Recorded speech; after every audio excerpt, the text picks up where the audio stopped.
Alton Disposable Endoscopic Submucosal Dissection Knife, ball type is an electrosurgical instrument designed for single use. The product is sterilized with ethylene oxide and is ready for immediate use upon opening the packaging. Let's take a closer look at the knife.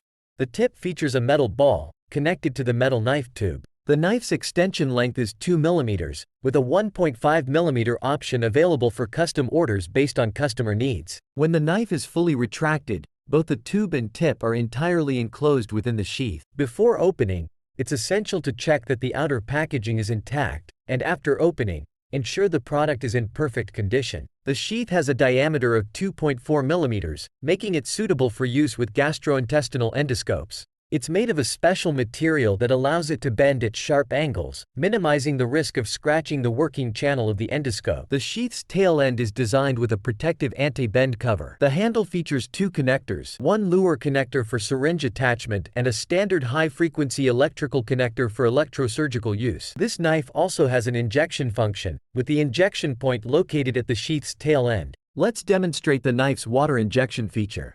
First, fully extend the knife tip, then connect the syringe. The injection serves two purposes. It can be used to clean the knife tip and to perform submucosal fluid injection.